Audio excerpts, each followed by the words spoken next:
The views and opinions expressed in this podcast are those of the hosts and guests and do not necessarily reflect the official policy or position of the podcast platform, its affiliates, or even the hosts. The information provided is for general informational purposes only and should not be taken as legal, financial, or professional advice. The host and guests are not liable for any errors of omission in the content, nor for any losses, injuries, or damages arising from the use of the information provided. Listeners are encouraged to seek professional advice relevant to their specific circumstances. Now enjoy the show.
What up? How's everybody? My mic was muted for a second. That's why I was like, I was low-key frozen. Welcome to the Ops. I'm RG. Liddy D is in transit and also on mute. My brother, the one and only One Mike.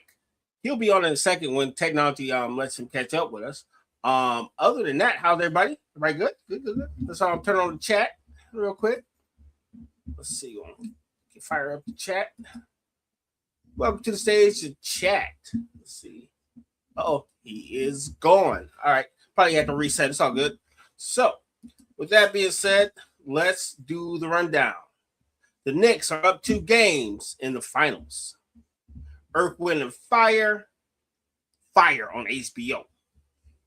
And happy belated birthday to my brother Mike. He'll be back in about 30 seconds. And today's topic, Mr. John. That's the way of the world. This is a really good episode for me because like I said, I watched the Earth, Wind, and Fire documentary and I want to give you a review of that. So that's kind of what the theme is for today for me. Other than that, hope everybody had a good weekend. Who's in the chat today? Got anybody in chat? Anybody in chat? Shout out to WSA in the building. You can catch their live stream on Twitch. What up, Mr. Johnson? Are we back? Maybe not. Yes, we're back. Yo, okay. I was actually going down the rundown. I'll run it back for you. The Knicks are up 2 games in the finals. Yes. Earth, Wind, and Fire on HBO is indeed fire. Okay. And happy belated birthday to my brother, One Mike. Thank you, man. I appreciate it. You over there. Right here. What's cracking? How everybody doing? Oh yeah.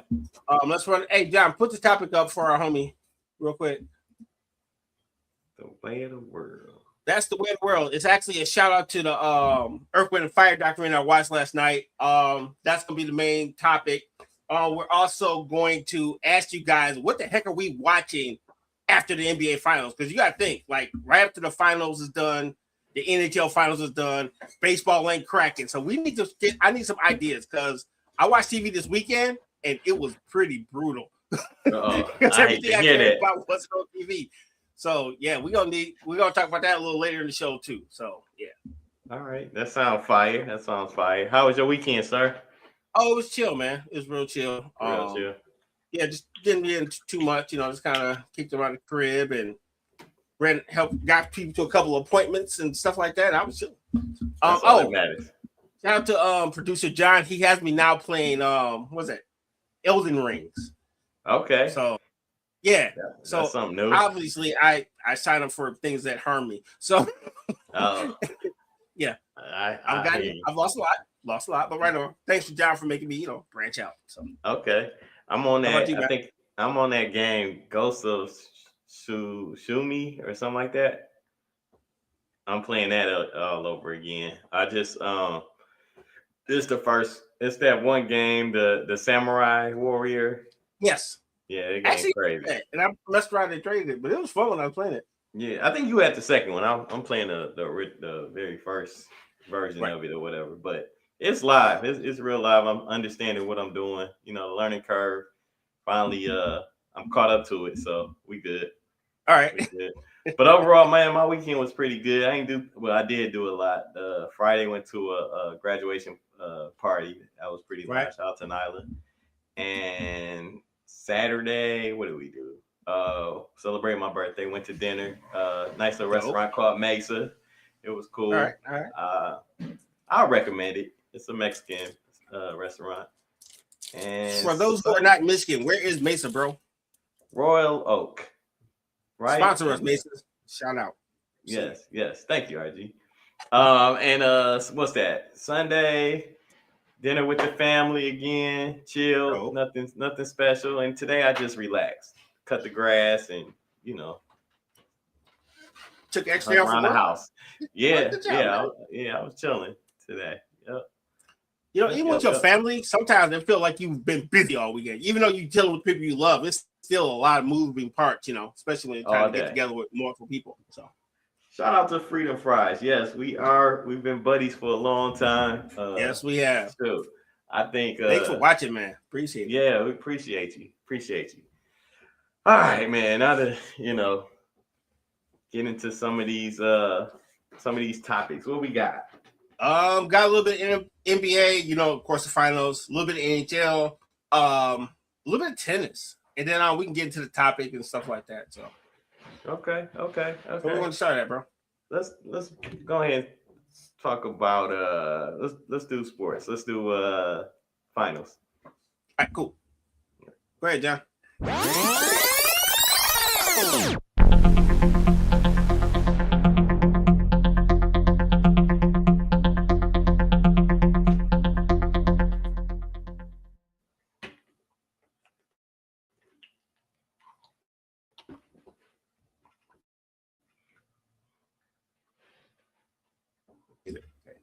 Oh, me and this mute button today.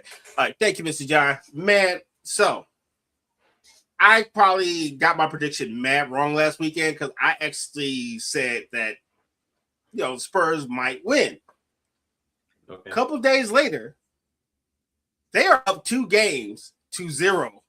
They lost both of their home games. Bro, what is going on and what did I miss? And Wimpy has been somewhat ineffective, bro. You said, wait, it's still muted? No, I'm good. Okay. Bro, what happened? Help me, because I don't know anything about basketball, by the way. Because I seen Karl-Anthony Towns, go to work. So what happened, bro? Obviously, I don't know what I'm talking about either because I thought it was going to be a gentleman's sweep. Remember? I don't know if you remember that. Yeah. That was about 2 weeks ago. I was like, so when San Antonio dropped game 1, I was like, okay, still gentleman's sweep is in play here. Gentleman's sweep, for those that don't know, is the 5 wins, but it's not that. That didn't happen. It's definitely going in the other directions. I know Big Bad Boy says, I'm with you. I said, as well. Hey, man. But, hey, we here. Game 3. We got some love for the NBA. I jokingly say that. He said the NBA has free airplane tickets, so much traveling. You don't like the Euro double, triple step, sir? I don't understand what you're talking about. I mean, first we got to understand the mechanics of it all as far as the zero dribble. Once you understand the zero dribble, then you understand how traveling is. And look, and that's for real. The zero dribble is when you pick up the ball and you can kind of rock. I can show you better than I can tell you. But anyway, it's changing the rules of the game as far as what's a gather step and all this crap. And, it's a lot. Right. See what you do when your wife is mad. These guys are hilarious. Right. Shout out to the chat, man. This is what we live for, man. So thanks for chiming in with us. Hey, bro, I think the only thing that I wasn't shocked about was Wemby having a problem in the post because I've seen him play he don't play back to the basketball. Sorry for the words. Gotcha. So I knew he'd probably have a problem with all the with the size and the actual personnel of the Knicks, but I didn't think he'd be getting crossed up and yammed on. I didn't expect that. So, bro, what happened? He used all his emotions and crying and all that crap for the Western Conference Finals. That's what happened. Damn. Joe Anderson in the building. I take you giving him no quarter. No, they're gonna be all right though. I mean, if they lose this game, it's over. It's kept. Yeah. It's. I mean, 3 games to none. That pretty much is a death sentence in the finals, ain't it? I have to do the research. Unless you're LeBron, of course, you know. I don't think anybody's coming back from 3-0. I think they came back from 3-1, but I don't know about 3-0. So we'll. I have to do some research on that. Yeah. But we'll see what happens tonight. Only thing I'll say about Wemby, I think he's going to be a great player, but I still have this feeling that they're just trying to make him great already, and they're not going to let this dude kind of learn how to be a champion. Because people forget, he faced the best basketball players in the world only a couple years back, and they still lost. Yeah, maybe it's in the Olympics. You know what I'm saying? So he still has to learn NBA style basketball and stuff like that, and how to work with his team and all that stuff. But they try to make him like the greatest dude ever off of 1.5 seasons, technically. I'm like, it's not out. He gonna be nice though, you know. What if the script says New York is just supposed to win this year? You know what? We need tinfoil hats for it. Yeah. We need tinfoil hats, right? But it's crazy. Even with all that's being said, they're still considered unders. Even with these 2 games, they were still considered underdogs. I think up until pretty close to the game. You talking about the Knicks? Yeah, crazy enough. I didn't know that. Sure. You know, I turned my gambling hat off for a while now since the Pistons got put out. I was really? You haven't, bro? Y'all don't understand. I'm like, wait. I got to mark it. You didn't gamble? Nah, because I really didn't like either team, to be honest with you. But you know, if I had to pick one, I was picking the Spurs to win. But you know, bro, when does they ever stop a profit, sir? What is going on? I have to have an intervention. It's a whole nother show for that one. That's a whole nother show. That's talking about some, you know, script writing and, you know, how I feel about these calls, certain referees that's reffing these games. It's a lot, man. It's a lot to unpack here. Yo, I've barely been watching. What the I've been watching. Yeah, man, I've been watching just for the sake of Michelle. Really? 1L. Yeah. You know, shout out to our home state, you know? Hometown. And I knew it was going to happen. You hear what Josh Hart said about the tickets for the Knicks fans, right? No, what's even more ridiculous is that Donald Trump is at the game tonight, supposedly. And, you know, that messed up the traffic and the fans. In order to get to the game, they got to be there, you know, like 3-4 o'clock in the afternoon for a game that starts at 8:30, 9 o'clock. Hey, dude, when you're the leader of the free world, you do what the hell you want. It sucks to be a fan, but yo, it's what it is. That's all I was gonna say. It sucks to be a fan. Yeah, a fan. I said fan. So you know, bless you too, man. We appreciate you. Thank you. Yes, thank you. Big shout out. Hey, if you're still on, please hang around. You know, got any comments, anything you want us to talk about? Put it in the chat. We'd be happy to chat about it. Yes. All right, so Josh Hart was complaining about the pricing. You know, he's talking about like the cheapest ticket for games. It was like $7,000 to $8,000. I'm like, bro, where have you been at? Because it's always like that. And the funny part, me and Mike talked about this months ago. I was talking about like, as long as the team sucks, they're our team because we can afford to be there. As soon as they get good, they're the rich people's team because we can no longer afford to go. It's been like that ever since I've lived in Detroit all my life.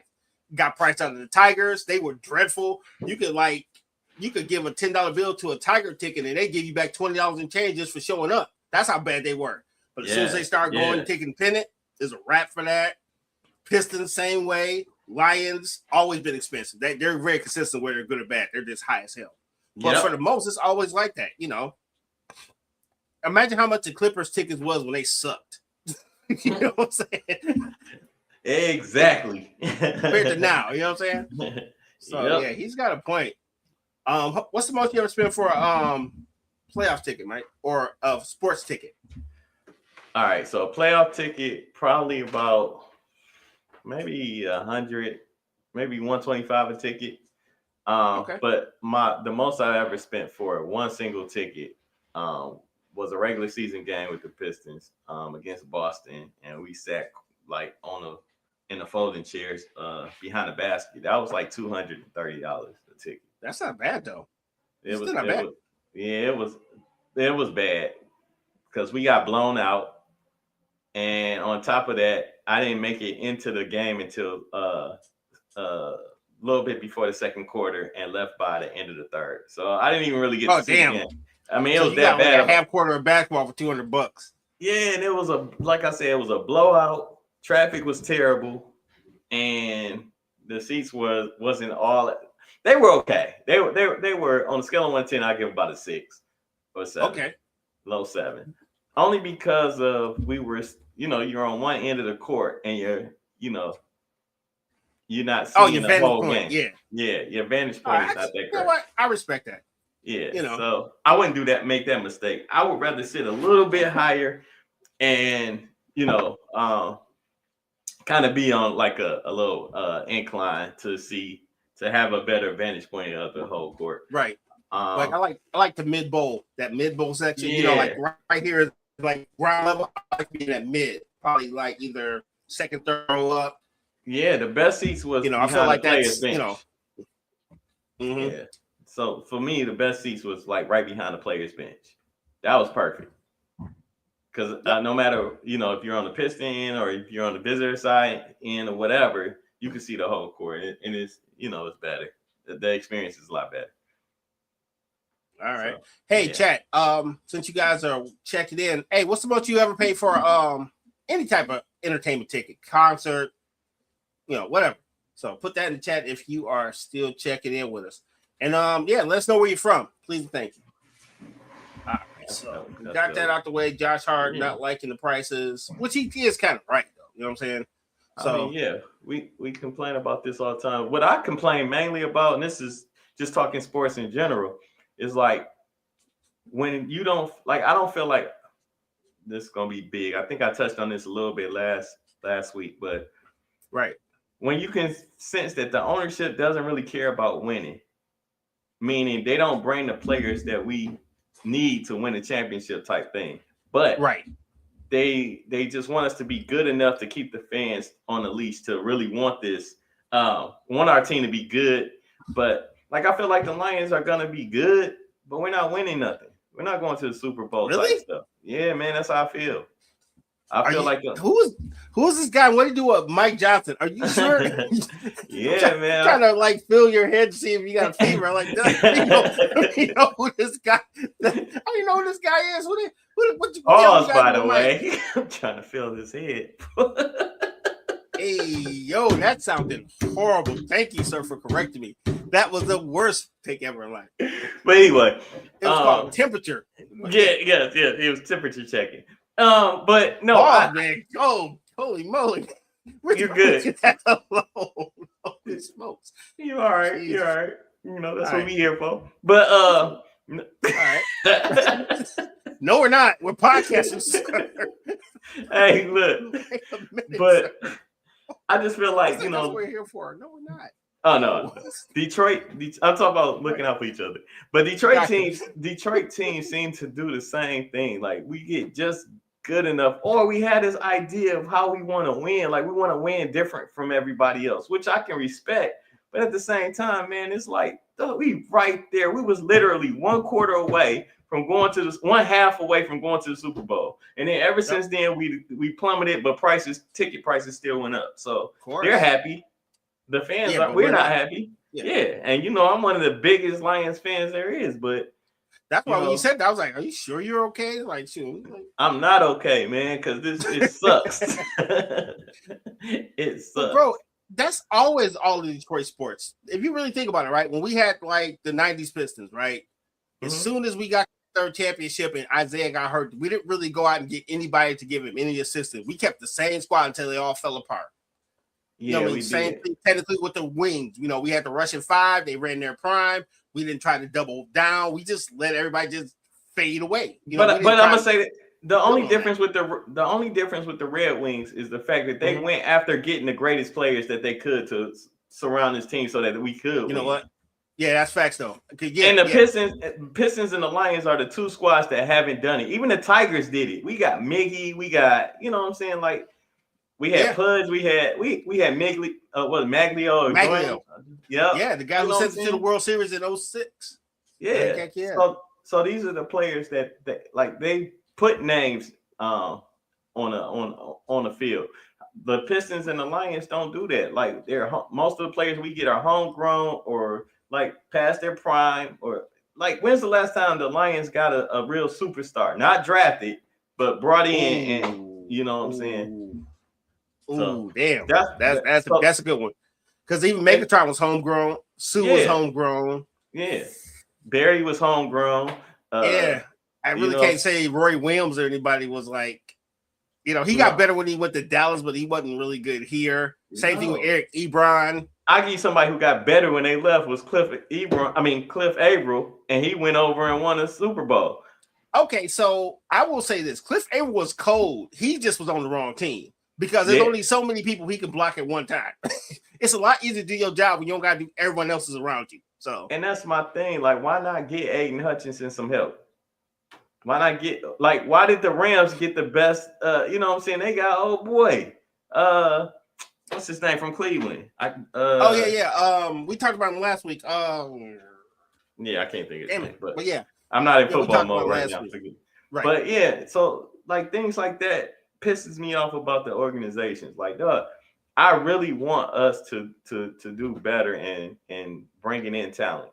Like, I don't care about being cheap. If the ticket prices is $100 for a nosebleed seat, then make it worth my watch. Yeah, true.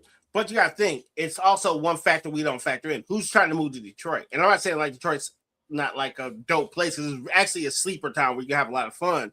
But most people are, unless you're drafted here, most people's destination is not Detroit unless they already had a love for it or knew something about it. My thing is, especially when you got Miami and LA and all these other flash places saying, hey, come here, we'll give you X amount. So my thing is this about that. If you want to win, and the iron is hot here right now, it really is. Mm-hmm. I think you can win here right now with the Pistons and the Lions.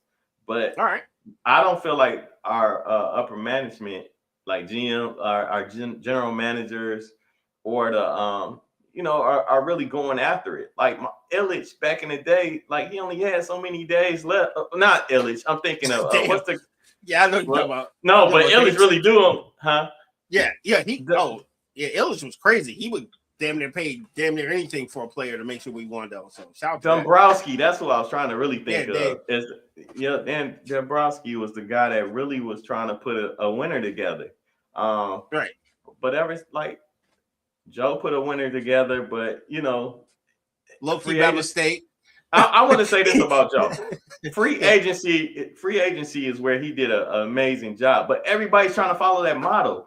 You can't always get 5 misfits that work. I ain't gonna call them misfits, but 5 different players who have something to prove all together on one team, and it's just gonna automatically work. You have to get superstars sometime. The Pistons and a rookie who actually put in big minutes in 03 and became a starter. We're talking about Tayshaun Prince. Yeah, but that all that to me is that doesn't happen. That's I don't even want to call it luck because it happened, and we went to 6 conference finals and all of that. But we never had like that player, that free agent, or LeBron-esque type player here. Gotcha. So anyway, I'm off my rant, but that's how I'm feeling about Detroit football right now.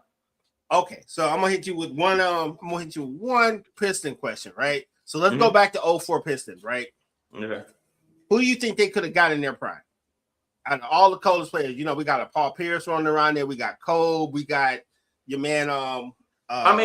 To fit this team, man. To fit that team for that time frame, who would you have? What free agent you would have grabbed to actually make that happen? That's the only time we actually got a free agent that worked for us, and that was Rasheed Wallace. No. I'm talking about we got Sheed. We just won a championship. We're trying to double down. Who you grabbing?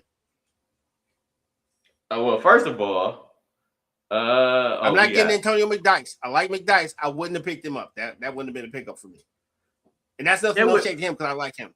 With that team that actually won, I really only thing I don't know who I would have picked up because I don't really want to break that up.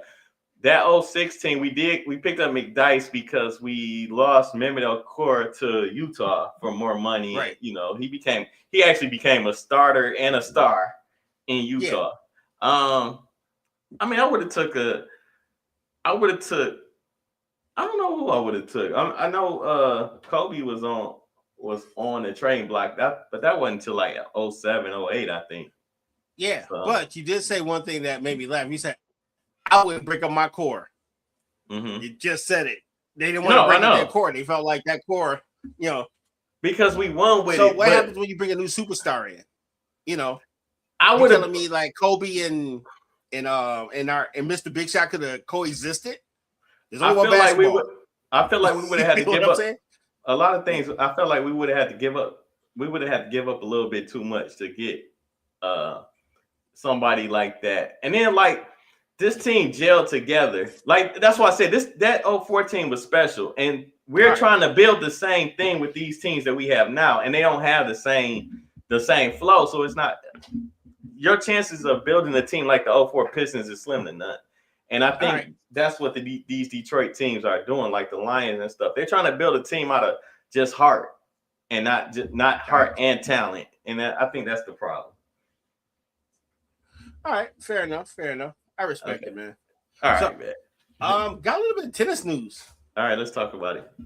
Your girl Serena coming back, man. She's been out the game about 4 years. She's actually gonna team up with a 19-year-old Canadian superstar named Victoria, and they're gonna do doubles. Yeah, I'm like, what you thinking, man? You think she's gonna go on another singles run, or you think she's doubles? I think she might work herself back into the singles. I really do. I think it's hard to sit out when you're great. True. And it's crazy. I think the time away gave her a chance to be with the family and kind of get that in order. But now I think that competitive spirit never died. You know what I'm saying? I think she yeah. And I think she still. It ain't like boxing where she can get punch drunk. It's just tennis. So yeah. You may think you're young enough until boxing happens, right? Yeah, exactly. Now, if the injuries start piling up or something like that, she might sit down for good. But not, you know what I'm saying? Like, recovery ain't the same. Things of that nature. Right, but right. I see her. I see her still having to quell that hunger of winning and being on top. Yeah, I never seen her being totally out of tennis. Mm-hmm. You know what I mean? I always thought she'd be like either on TV, whatever endorsements, but I never seen her ever being out of tennis. Okay. But at this point, you can teach a young person how to be a better tennis player, and you get to be competitive. Hell, it's done. Yes, it is. So I'm excited to see. More so, watch the highlights and things of that nature. So yeah. All right. What about you? How you feel about it? No, it's dope. Okay. Okay. She's in that she's in Team 40ville, so it gives me hope that you can still be out here. Yeah. Right, that's right, because you do play a little tennis here and there, huh? Yeah, I'm not good, but I'm not bad. Does that make sense? Yes, it makes sense. I can get over the net, but I'm not storming the net or anything. My knees will just explode. But other than that, I can play a little bit. That's all that matters. Get a little cardio. A lot of cardio. Okay. All right. But you want to? Let's hit the break real quick, and then we can go into the topic or anything you want to hop on and talk about before we got a minute. So anything you want to say before that? No, I think I'm good. I'm good. All right, let's hit the commercial break, John. Please and thank you. WSAN Radio, the soul of America and beyond. Turn it up and feel the rhythm of the greatest old school music ever made. From Smokey Robinson and the Temptations to Diana Ross, Aretha Franklin, Luther Vandross, and more. This is the music that touches your soul and moves your spirit 24/7. Listen live now at WSANradio.com and take the vibe with you everywhere. Download the WSAN Radio app today on the Apple App Store or Google Play. WSAN Radio, feel the soul. Got me together with this two-piece. It's the good leggings, no see-through business.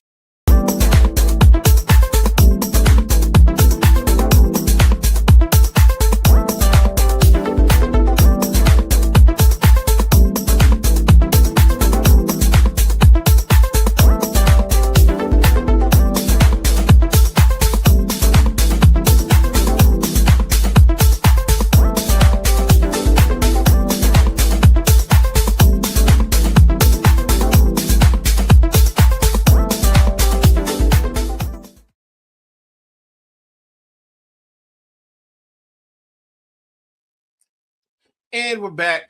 It's the Ops. I'm RG. My brother, one Mike, sitting next to me. Lady D can't make it today. She'll be back next week. So we didn't do anything to her. She is going to come back because every time Lady D doesn't show up, everybody gets mad at us like we did something to her. I'm joking, but yeah, she'll be back next week. Other than that, tonight's topic, Mr. John. Episode 79. That's the way of the world. I was watching TV this weekend, because there was hardly no sports on, any good sports, I should say. So I checked out the documentary on HBO Max about the about Earth, Wind, and Fire. I'm trying to say Mike, because Mike. Oh yeah, I'm back. Yeah, cool. Thank you. Mm-hmm. Yeah, I was just telling the folks how I was watching TV because really wasn't nothing on, and I ended up catching that documentary on HBO Max, and it was pretty interesting, man. Just as a music fan and as a person who kind of follows music and artists and stuff like that, it was pretty dope, man. Okay, dope. I wouldn't say it was the greatest documentary I ever seen, but considering how much I like that band, it was pretty dope. Okay. A lot of stuff I didn't know. What kind of stuff would you say? Oh. Yeah, I am. What did you learn from it, or what made you come up with this topic? It was just something I really want to explore just for the episode, man, because it's one of those things where greatness created greatness, right? Okay. So Maurice White grew up in the South. His mom went north to actually get a gig. He stayed with his grandma until a certain age. Then he got to Chicago. He ended up self-teaching himself how to do the drums. Then he hooked up with a guy named Ramsey Lewis, which was like one of the coolest jazz players of that era.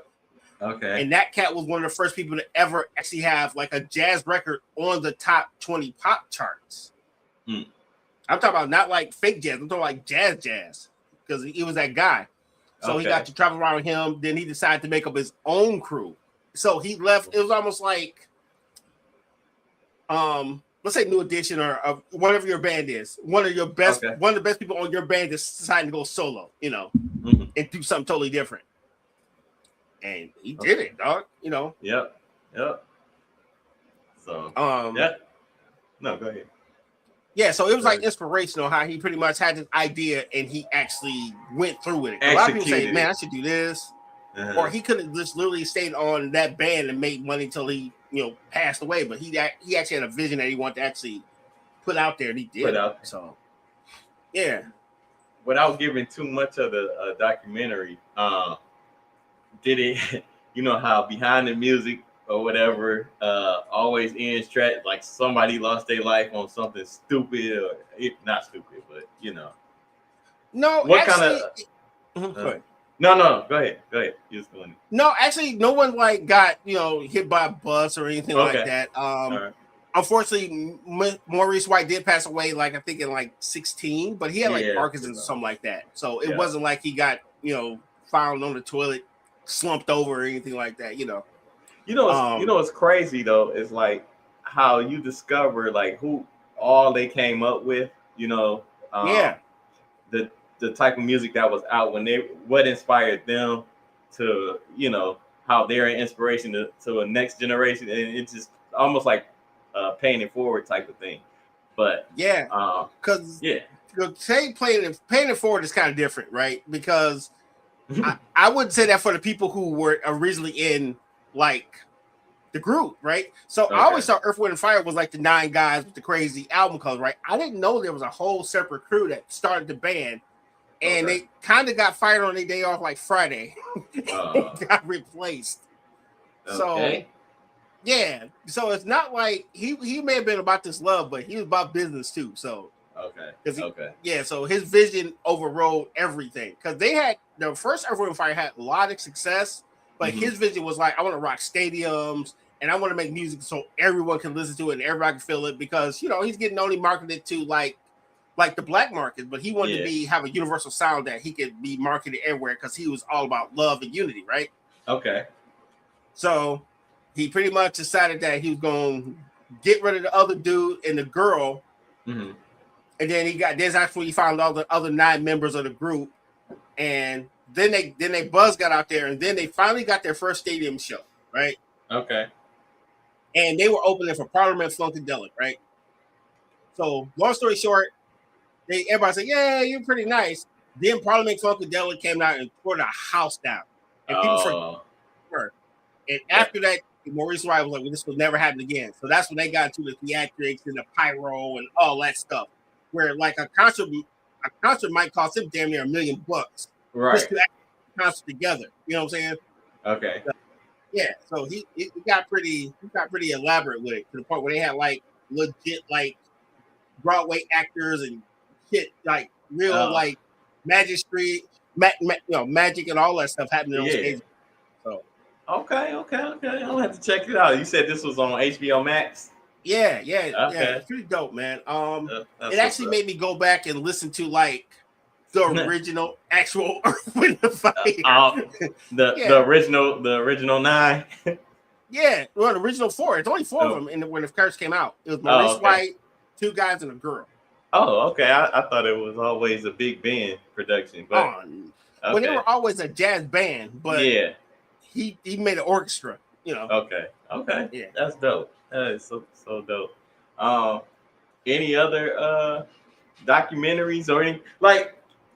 What I love most about those types of documentaries is the inspiration that you get at the very beginning, not who they became, but like the beginning stages of it.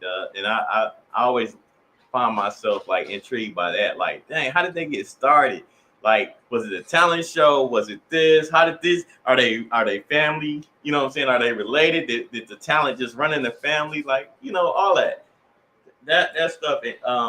Really, gets me going as far as how a band or how a artist gets started. Whatever the craft is, whether it's singing, doing poetry, whatever. That's what I look. I like to see the origin story. What made the villain a bad guy? When did he become a bad guy? Well, one of the things was money. Money is always the end all be all, right? Because when he got his record deal, the guy was like, I don't want those guys. I want you. So he got the record deal, and then he hired all these guys through talent and stuff like that to be in his band. Okay. So it's like I got the record deal, and then I just give y'all a cut, and your cut is not as much as it should be because he's a producer, owns all. He's technically the Earth, Wind, and Fire himself. So he filtered the money a little bit, huh? Well, yeah. We'll put it like yeah. 1 for me, 1, 2 for you. 1, 2, 3, 4 for me. 1, 2 for you. So a little bit of that going on. They kind of mentioned that it didn't get muddy. You know what I mean? It didn't get all like behind the music VH1. So they kept it classy, but they did tell you like, hey, dude, we want to get what we supposed to. Right. And the crazy part, and in the beginning albums, they were all contributors. And then as the money got better and everything, they started becoming less and less free. Yeah. And then it got to the point where, we don't need you to write for songs. We got these writers over here. So it got to the point where like the band was getting mad because they felt like contributors to the actual movement. And then they became like just like the band. Yeah. It went. I get it. Yeah. Dang. Okay. But it worked, because ultimately, they got mad #1 records and stuff like that, and they've been able to last the test of time. So it kind of worked. but it kind of didn't at the same time, because the thing that made the people work with him also is kind of what pushed him away ultimately. So got you. You know, it's funny that you watched this documentary. Basically during the weekend of nothing was on to watch, right?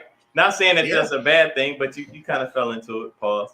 But got it. The thing about it,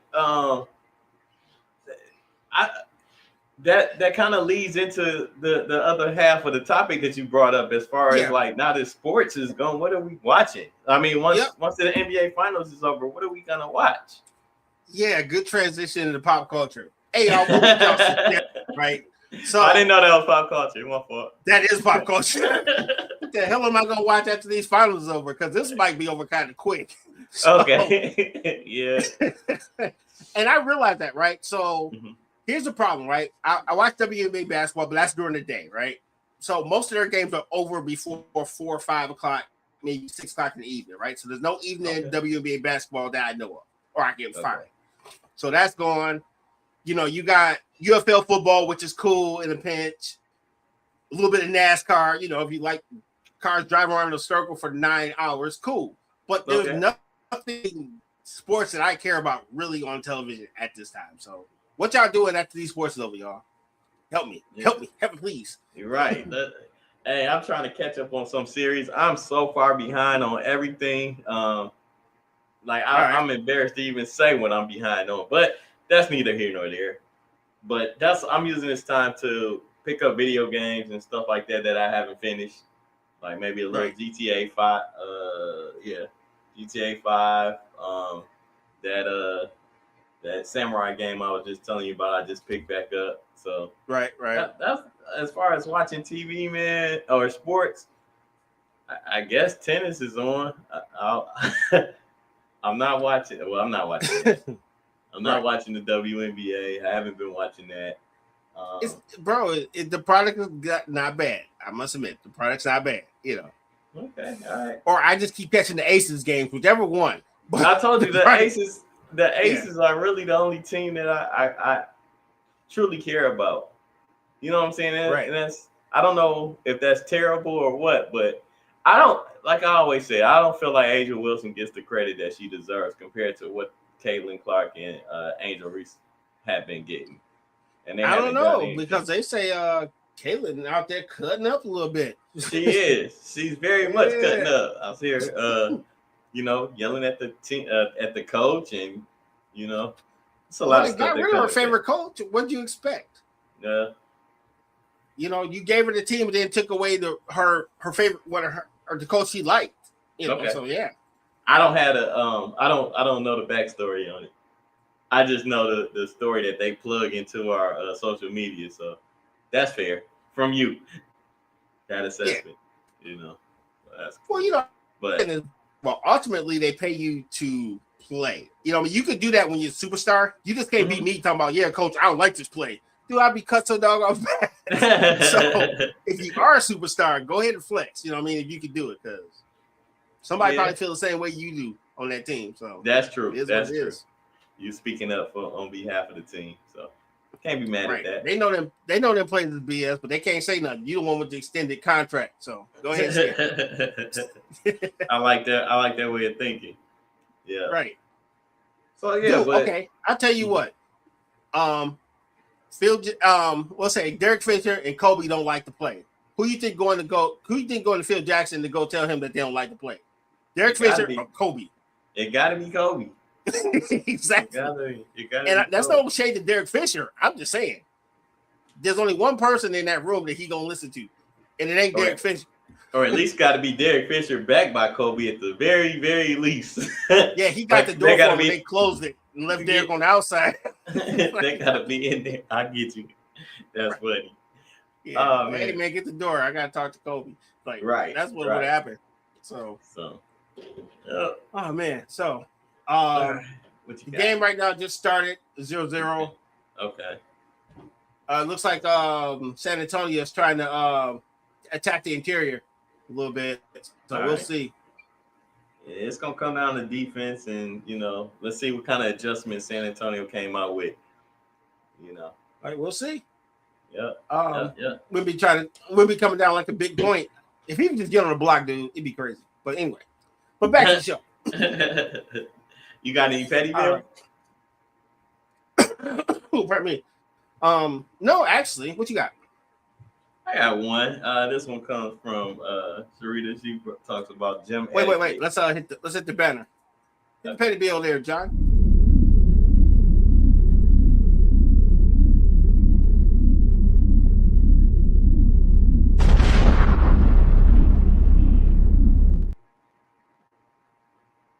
You actually must be a good petty bill. You was actually able to say the person's name, so. Yeah. Well, you know, yeah, I can hear you. The thing about it is, ours was about gym etiquette. Okay. And it kind of flows. I got a petty bill. How come Mike keep on going off when you about to say something important? That's my petty bill. I'm gonna need him to work it out. Oh, he's back. Hey, Mike. Hey, I heard you. I can still hear. No. Damn it. The petty bill is about gym etiquette, but it goes deeper than that. And the thing that's crazy is, you know, like how we talked about parking spots, we talked about urinals. Hey, bro. We actually didn't hear your petty bill. That's why I was giving you a hard time. What happened? We never heard your petty bill. You were on mute. Oh, I'm explaining it now about the gym etiquette. About gym etiquette. All right. And basically, it's like like we kind of talked about this before about like parking spots, men's urinals. Well, it ain't gonna be women's urinals. So yeah, urinals. Be careful there, buddy. Be careful. And messing around and invading people's like space. You know what I'm saying? Like there's different. Like yes, there's a seat next to me, but you don't have to sit there. You can go sit 2 seats down. Like if we're in a movie theater and we're not together, you know what I'm saying? It's cool to sit 3 seats down. We don't have to occupy, Right. Unless everybody booked all the seats in that row, move over. There's no reason to sit next to me. Yeah. So hers was about, she's working out on, let's say, a treadmill. Now, there's 50 treadmills and only them 2 in the, in the gym. Right. And, the person chooses to work out right next to you. Maybe they try to get her attention. Yeah. I mean, that could be it, but I'm just saying, like, if we there to work out, my thing is this. I barely like when I'm working out, and I don't go to the gym that often or anything like that, but when we do, we barely talk. You know what I'm saying? Like we'll if I go, you there to work. And then after I finish a set of my main reason for going to the gym with somebody is to be pushed to do extra. Because if I go alone, I'm only gonna do, my number. Yeah. But if somebody else there, like you'll be like, I bet you can't do 3 more. You know what I'm saying? And I gotta see that. Sharita chiming in. He's like, it was literally empty room, and he got on the machine right next to me. And then I went and got on another machine. See, check you out, Sharita. He's just trying to check you out. That's all it was. I was trying to keep it gender neutral, but hey, when the author comes out, I know that's true. So yeah, I mean, and that's a valid pet peeve though, because it's like, I can't do nothing without worrying about somebody like being in my, allowing me to have my own diameter of, one seat here, what I'm saying, all the way around. I want, I was about to say 1 feet, no check. 6 feet, no check. when last time you heard that? Me? Long time. I ain't played basketball in a minute, but I get what you're saying. But bro, just like in the parking lot where there's all these spaces by the door. You park in the middle of the lot and someone will still drive next to you and skip all the close spots just to sit and park next to you. It drives me nuts. I know. I park out here so people won't park near me. See, and she said it was literally an empty room. Empty room. So, that's the thing that pisses me off. Or you in a waiting room somewhere, and they choose the seat right next to you when there's 50 other, like, you know, it's just you and one other person. They sit directly next to you. Like, man. Only time that bothers me, right? There's only one time it bothers me. Okay. When we're the doctors and we're both sick, don't you sit your sick ass next to me? I'm sick too. And that's I what talk, man. Sit over there. I don't want 6 to feet. got to. 6 feet, no chat. 6 feet, no Not, chat. bro. You know, like if it's no waiting room where no one's like dying. Yeah, cool. We can kick it, but no, if you sick and I'm sick, no, I don't care what their problems are right now. Leave me alone. So I thought that was a very valid petty feel, because, like, you know, is it petty? I mean, to me, it's petty of them to sit next to you. They're being petty. I don't really consider that petty, even though it's the petty bill. I understand her pet peeve, but that's not really being petty. You know, personal space is a real thing out here in these streets. I'm saying the person that chooses to sit next to you is being petty. Yeah, like, dude, you get what I'm saying? Talk to your doctor, not me. If I knew what the hell I was doing, I wouldn't be sitting next to you. Yeah, man. I said, golly. And then especially if I'm working out by myself, I feel like, you know, everybody has their own. I don't want to experience somebody right next to me while I'm working out in a room full of, you know, the same machine. You know what? Or I hate what machine about hogs. I was just going there. Machine hogs. Okay, where they got this little circle that only they know about, and they go from one machine to one machine. Well, I'm using that one. You were just on the other side of the room, man. Sit down somewhere. If you want all the machines to yourself, buy them and put them in your basement, bro. Sit down somewhere. Yeah, man. So that's another one. The machine hog. Or what about the person that hovers around? What about the person? Welcome. You're welcome. What about the person that's watching you, like, how many muscles you got? You know what I'm saying? Yeah, why do you care? I'm the one with high cholesterol. Go away. Man. Go find something else to do. Right. Or purchase that machine at your own house. Or my favorite one is, oh, you're not using it right. You need to put it right here. I'll figure it out. The trainer. I didn't ask you to be my personal trainer. Yeah, man. That's funny. That's now you're bringing out all my gym irritations. Like, that's why I said the petty bill is about gym etiquette, and it don't just have to be about the gym, but it's a lot that goes on at the gym. Like, what about this one? People that's video that's recording themselves for TikTok or whatever, and you know, you might be the person that don't want to be on camera, but they got you in the view. What about that? Yes, that is also annoying. Or you're on a treadmill. There's glass everywhere. You're looking forward, and then somebody's looking at you while you're looking in the glass. Like, why do I have to? Like, what the hell? That awkward.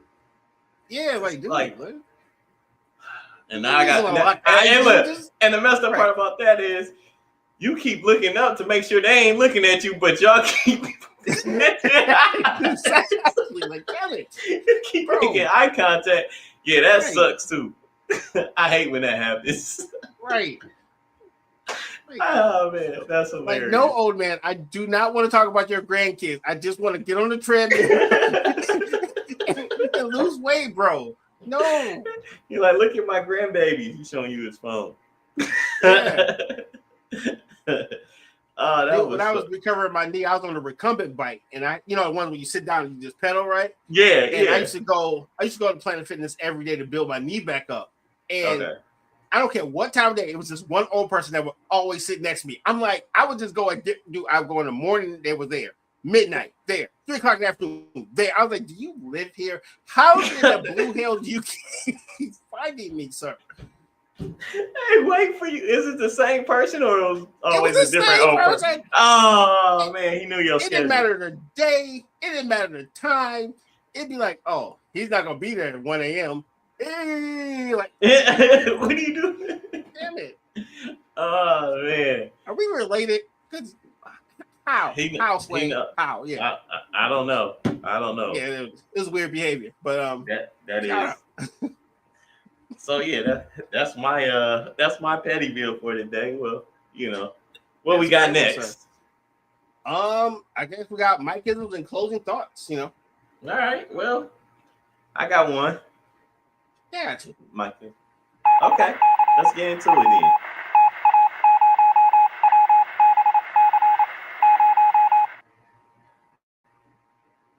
Who are new to our show, shout out to you, by the way, for pulling up. We do appreciate it. My brother Mike is probably one of the greatest players I've ever met in my life. However, when he comes to sayings, he says it backwards, but it's so artistic, I know what he's saying. So if I say a bird and hand beats two in the bush, he'll be saying that hand with two birds got beat. And I know exactly what the hell he's saying. But with that being said, it inspired me to do my own form of poetry. We call them Mike-isms. My Mike-ism is a little different from his. I read from like music. So with that being said, we are reading from the book of Earth, Wind, and Fire. Like there's going to be anything else, right? Chapter, right. That's the way of the world, Earth's shining star. One of my favorite DJs said this. He said, today is the first day of the rest of your life. I'll say it one more time for our friends on Twitch. Today is the first day to the rest of your life. Shout out to John Mason, WGLB, and Voice of the Pistons. And I got one more. Okay. And then we'll send this out to our friends on YouTube. Shout out. Home isn't where you're from. I'll say it one more time for our friends on Facebook. Home isn't where you're from. It's where you find the light when all grows dark. And that's from my man Pierce Brown. I like that. Every once in a while I can keep it classy. Every once in a while, you know? And stay classy, my friends. I love it. For now. Wait, what we got? About 6 more minutes? Actually, about 4, sir. Okay. I'll get her off. Y'all know the saying. We're going to take this thing to infinity and behind. We say behind because we're celebrating every moment that it took for us to get to where we at right now. So with that being said, never risk what you have and need for what you don't have and don't need. You understand that? Let me say it one more time. One more time. Risk. My router turned off for a minute. I'm like, what? Okay. So it says never risk what you have and need for what you don't have and don't need. Oh, okay, I'm back. All right, and that's delivered by Warren Buffett. You're welcome. Well done. Yeah. And good. When I meant router mentally, I was like, what? What do you mean by that? Yep. It went over my head for a second. I got it back. I think I read it fast, but we're good. Yeah. All right. So, and I will stand in for Lady D in our words of wisdom. Let's do this. Okay. So, shout out to Lady D. We'll catch you next episode. Lady D's words of wisdom by RG. And we'll give it the most classiest send-off I can think of. May your liquor be cold. Don't do it. And your woman be hot. And may all your troubles roll off like snot. Shout out to Anton Jackson, the Living Color. Sir, we salute you. This is what happens when Lady doesn't come to work. So, I know that's the words of wisdom. And we just stand back and say, wow. You know where to find me. Thank you. And wow. You're welcome. You know where to find me. You can find me on Instagram. I am _1 Mike. Catch me here every Monday, chilling with this guy and Lady D every Monday, 8 p.m. And it's my laid back, relaxed. Let's end of Monday on a good note. Indeed. Catch me on Instagram under ArtGainsII. All we ask is if you want to communicate with us, please be respectful. We are always respectful for you guys. You can email us at weareunited@myyahoo.com. And if you are so inclined or generous, thank you very much, you can donate to us at $United Front on Cash App. Anything you donate to us, we actually put it right back into the network to make this the best thing you've ever seen. We do appreciate it. Thank you.